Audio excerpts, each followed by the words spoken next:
జై శ్రీరామ్. అందరికీ నమస్కారం. వెల్కమ్ టు న్యూస్ అఖండ. నేను మీ కస్తూరి శ్రీధర్. మిత్రులారా, ఉత్తర ఐరోపాలో ఉన్నటువంటి అత్యంత అందమైన అభివృద్ధి చెందినటువంటి నార్డిక్ దేశం డెన్మార్క్. ప్రపంచంలోనే అత్యధిక జీవన ప్రమాణాలు, తిరుగులేని సామాజిక భద్రత కలిగినటువంటి దేశాలలో ఇది కూడా ఒకటి. ఈ డెన్మార్క్ రాజధాని కోపెన్హాగన్. ఇక్కడ రాజ్యాంగబద్ధమైనటువంటి రాచరికం, పార్లమెంటరీ ప్రజాస్వామ్యం రెండు కూడా అమల్లో అయితే ఉంటాయి. అంటే బ్రిటన్ తరహాలో అన్నమాట. భౌగోళికంగా చూస్తే డెన్మార్క్ ప్రధానంగా జెట్లాండ్ ద్వీపకల్పంతో పాటు ఉత్తర సముద్రం, బాల్టిక్ సముద్రాల మధ్య విస్తరించి ఉన్నటువంటి 400కు పైగా దీవుల సముదాయం. అయితే ఈ దేశానికి దక్షిణాన జర్మనీ దేశం సరిహద్దుగా ఉండాలి. నిజం చెప్పాలంటే ఈ జర్మనీ సరిహద్దుగా ఉండటమే ఈ డెన్మార్క్కు పెద్ద శాపమై కూర్చునింది. ఎందుకంటే డెన్మార్క్ ఒక సంపన్నమైన అద్భుతమైనటువంటి దేశం. ఇది వ్యవసాయ రంగంలోనూ, ముఖ్యంగా పాడి పరిశ్రమ, అలాగే పందుల పెంపకంలో ప్రపంచవ్యాప్తంగా ప్రసిద్ధి చెందింది. ఇక్కడ కోఆపరేటివ్ మూవ్మెంట్ చాలా బలంగా ఉండాలి. వీటితో పాటు నౌకా నిర్మాణం, ఆధునిక యంత్రాల తయారీ, అలాగే ఫార్మాస్యూటికల్స్, అలాగే పునరుత్పాదకత ఇంధన వనరులు, ముఖ్యంగా విండ్ ఎనర్జీ ఉత్పత్తిలో డెన్మార్క్ ప్రపంచంలోనే అగ్రగామిగా వస్తుంది. ప్రపంచంలోనే అత్యంత సంతోషకరమైనటువంటి దేశాల జాబితా తీస్తే అందులో ఈ డెన్మార్క్ ఎల్లప్పుడూ కూడా మొదటి స్థానాల్లోనే ఉంటుంది. దీనికి ప్రధాన కారణం ఇక్కడి సామాజిక సమానత్వం, అలాగే అద్భుతమైనటువంటి ఉచిత విద్య, అలాగే కార్పొరేట్ స్థాయి ఉచిత వైద్య సదుపాయాలు. కానీ మిత్రులారా, ఇప్పుడు అవే ఈ డెన్మార్క్ కొంప ముంచే శాపాలుగా మారిపోయినాయి. ఈ డెన్మార్క్ లో సామాజిక సమానత్వం, ఉచిత విద్య, అలాగే మంచి మంచి వైద్య సదుపాయాలు చాలా బలంగా ఉన్నాయని చెప్పుకున్నాం కదా.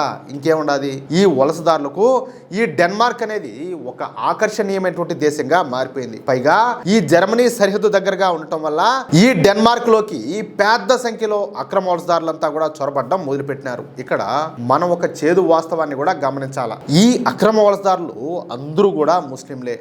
మన వాళ్ళు ఎవరు కూడా అక్కడ లేరు, ఉండరు కూడా. ఎందుకంటే మనోళ్ళు ఏదైనా విదేశాలకు పోవాలనుకుంటే ఆ పనికి సంబంధించిన వీసానో, లేకపోతే చదువుకు సంబంధించినటువంటి వీసానో, లేకపోతే టూరిజంకు సంబంధించిన వీసానో ఏదో ఒకటి తీసుకొని వాటి కోసమే పోతారు. అంతేగాని అక్రమ మార్గాల్లో, దొడ్డిదారిలో మనోళ్ళు పోరు. అంతేనా కాదా? ఇకపోతే ఈ డెన్మార్క్కు వచ్చేటటువంటి అక్రమ వలసదారులలో పాకిస్తానీలే ఎక్కువగా ఉంటున్నారు. నిజానికి ఈ డెన్మార్క్లో గతంలో ఉన్నది లెఫ్ట్ లిబరల్ ప్రభుత్వాలే. అంటే ముద్దుగా పిలుచుకునేటటువంటి ఉదారవాద ప్రభుత్వాలు అన్నమాట. ఈ లెఫ్ట్ లిబరల్ ప్రభుత్వాలు ఓటు బ్యాంకు రాజకీయాల కోసం మానవతా దృక్పథం ముసుగులో ఈ అక్రమ వలసదారులను పెద్ద ఎత్తున తమ దేశంలోకైతే ప్రోత్సహించాయి. అంటే మన దేశంలో ఈ కాంగ్రెస్ పాలిత రాష్ట్రాల్లో ఉన్నట్టే ఆడ కూడా ఈ జబ్బు ఉండాలి. అయితే రాను రాను ఈ అక్రమ వలసదారుల ఆగడాలు, అరాచకాలు డెన్మార్క్ లో శృతి మించిపోతున్నాయి. ఇప్పుడు అక్కడ పరిస్థితి ఎలా తయారైందయ్యా అంటే ఎక్కడ చూసినా కూడా బోర్ఖా వేసుకున్నటువంటి మహిళలే కనిపిస్తున్నారు. అంటే వాళ్ళ సంఖ్య ఏ స్థాయిలో ఉంటుందో మీరే అర్థం చేసుకోండి. డెన్మార్క్ మొత్తం కూడా ఈ ముస్లింల జనాభాతో నిండిపోతుందనే ఆందోళన ఈ స్థానికుల్లో మొదలైంది. ఈ పరిణామాలతో డెన్మార్క్ స్థానిక ప్రజల నుంచి తీవ్రమైన వ్యతిరేకత అయితే వ్యక్తమైంది. తమ సంస్కృతి ఎక్కడ నాశనం అయిపోతుందో అని ఇప్పుడు వాళ్ళంతా కూడా గోల గోల చేస్తున్నారు. దీంతో దిగి వచ్చినటువంటి డెన్మార్క్ లోని లెఫ్ట్ లిబరల్ ప్రభుత్వం ఎట్టకేలకు ఈ బోర్ఖా, అలాగే నిఖాబ్ల పైన కఠినమైనటువంటి నిషేధం అయితే విధించింది. డెన్మార్క్ ప్రభుత్వం 2018 ఆగస్టు నుంచే ఈ చట్టాన్ని పక్కాగా అమల్లోకి అయితే తెచ్చింది. దీని ప్రకారం బహిరంగ ప్రదేశాల్లో ముఖాన్ని పూర్తిగా కప్పేసేటటువంటి బోర్ఖా, నిఖాబ్ వంటి మతపరమైనటువంటి దుస్తులను ధరించడం ముమ్మాటికి చట్టవిరుద్ధం. ఒకవేళ ఈ చట్టాన్ని కనుక ఉల్లంఘిస్తే మొదటిసారి 1000 డానిష్ క్రోనర్ల భారీ జరిమానా అయితే విధిస్తారు. అదే పదే పదే మొండిగా గనక ఉల్లంఘిస్తే ఆ జరిమానాను ఏకంగా 10,000 క్రోనర్ల వరకు పెంచుతారు. అంతటితో ఆగకుండా చట్టాన్ని లెక్క చేయని వాళ్లకు సంవత్సరం పాటు జైలు శిక్ష కూడా విధించే విధంగా అత్యంత కఠినమైనటువంటి నిబంధనలు కూడా తీసుకొచ్చారు. ఇంతెందుకు చేయడం?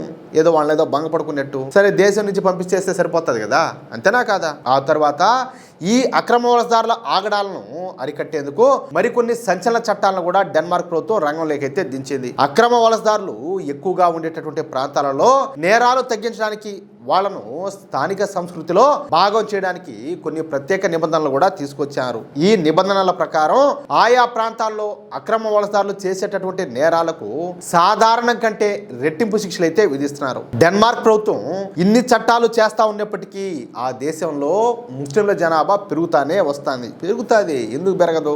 జనాభా పెరగడమే కాకుండా వాళ్ళ మతపరమైనటువంటి దూకుడు కూడా ఎక్కువైపోయింది. అంటే వాళ్ళ బలం పెరిగే కొద్దీ పరిస్థితి అంతా కూడా ఎక్కడైనా సరే అట్లే ఉంటుంది. వాళ్ళు అదే విధంగా చేస్తారు. పైగా శుక్రవారం వచ్చిందంటే చాలు, డెన్మార్క్ లో ఈ మసీదుల నుంచి పెద్ద పెద్ద సౌండ్లతో ఆజాన్ చేస్తూ ఉండడం, రోడ్లను బ్లాక్ చేసి ట్రాఫిక్ కు విపరీతమైనటువంటి ఇబ్బందులు కలిగించడం నిత్యకృత్యంగా మారిపోయింది. ముఖ్యంగా మసీదుల మీద ఉండేటటువంటి లౌడ్ స్పీకర్ల గోల ఈ డెన్మార్క్ ప్రజలకు పెద్ద తలనొప్పిగా మారిపోయింది. ప్రతిరోజు కూడా 5 సార్లు ఈ లౌడ్ స్పీకర్లలో ఆజాన్ మారు మోగిపోతా ఉండడంతో ప్రశాంతతను కోరుకునేటటువంటి అత్యంత క్రమశిక్షణ కలిగినటువంటి డెన్మార్క్ ప్రజలు తీవ్రమైన ఆగ్రహంతో ఊగిపోతున్నారు. ఈ క్రమంలోనే ఇటీవల ఒక సంచలన సంఘటన కూడా జరిగింది.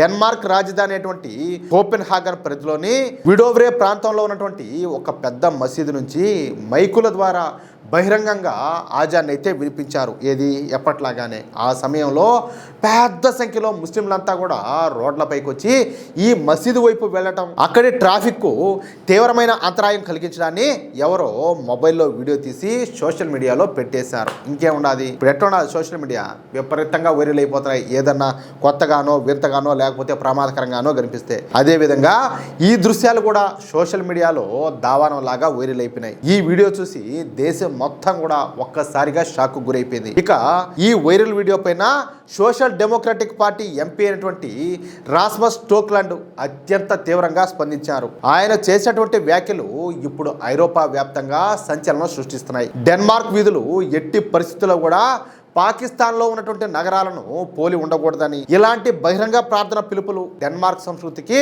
ఎంత మాత్రం కూడా సరిపడవని చెప్పేసి ఆయన ఘాటుగా వ్యాఖ్యానించినారు.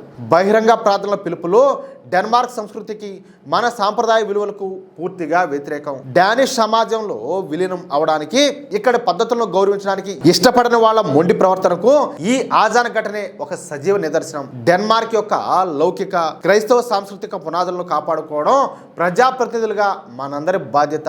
ఇక్కడికి వలస వచ్చినటువంటి వాళ్ళు కనీసం డానిష్ భాష అలాగే డానిష్ యొక్క సంస్కృతి నేర్చుకోకుండా తమ సొంత మతపరమైనటువంటి చట్టాలను, జీవన విధానాన్ని ఇక్కడ ప్రజలపైన రుద్దడాన్ని మనం గట్టిగా అడ్డుకోవాలా. కేవలం ఈ ఆజాన్ మాత్రమే కాకుండా నివాస ప్రాంతాలలో శబ్ద కాలుష్యాన్ని కలిగిస్తూ సమాజ శాంతికి భంగం కలిగించేటటువంటి ఏ బహిరంగ మతపరమైనటువంటి మైకుల పిలుపులనైనా చట్టపరంగా శాశ్వతంగా నిషేధించాలని చెప్పేసి ఆగ్రహాన్ని అయితే వ్యక్తం చేశారు. ఈ ఎంపీ డిమాండ్ కు డెన్మార్క్ లో ఉన్నటువంటి జాతివాదుల నుంచి, సాధారణ ప్రజల నుంచి పెద్ద ఎత్తున అపూర్వమైన మద్దతు అయితే లభించింది. సోషల్ మీడియాలో ఆయన వ్యాఖ్యలకు అనుకూలంగా వేలాది మంది నెటిజన్లంతా కూడా కామెంట్లు చేస్తున్నారు. ప్రజల నుంచి, జాతివాదుల నుంచి ఇంత పెద్ద ఎత్తున ఒత్తిడంతా కూడా రావడంతో ఇక డెన్మార్క్ లో ఉన్నటువంటి లెఫ్ట్ లిబరల్ ప్రభుత్వం కూడా దిగిరాకైతే తప్పల.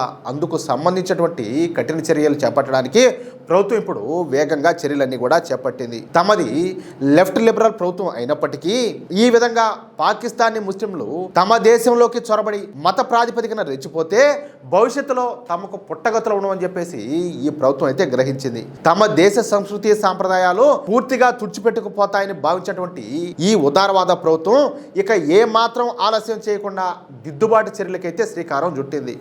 ఈ క్రమంలోనే బహిరంగంగా మైకుల ద్వారా ఇచ్చేటటువంటి ఆజాన్ను చట్టపరంగా పూర్తిగా నిషేధించడానికి ఉన్నటువంటి అన్ని మార్గాలను, న్యాయపరమైనటువంటి కోణాలను డెన్మార్క్ ప్రభుత్వం అయితే అన్వేషిస్తుంది. సమాజంలో ముస్లిం ఆధిపత్యాన్ని అలాగే వాళ్ళ దూకుడును అణిచివేయడానికి, అలాగే డెన్మార్క్ యొక్క అసలైనటువంటి లౌకిక స్వభావాన్ని, క్రైస్తవ సాంస్కృతిక మూలాలను కాపాడడానికి ఈ కఠినమైనటువంటి నిర్ణయం ఎంతైనా అవసరం అని చెప్పేసి ఆ ప్రభుత్వం గట్టిగా భావిస్తుంది. మిత్రులారా, చూశారు కదా, ఉచితాల ఆశ చూపి వలసలను గనక ప్రోత్సహిస్తే దేశాలు ఏ విధంగా మారతాయా, అలాగే సరైనటువంటి సమయంలో కళ్ళు తెరవకపోతే ఆ దేశ సంస్కృతులు ఏ విధంగా అంతరించిపోతాయో చెప్పడానికి డెన్మార్క్ పరిస్థితే ఒక ఉదాహరణ.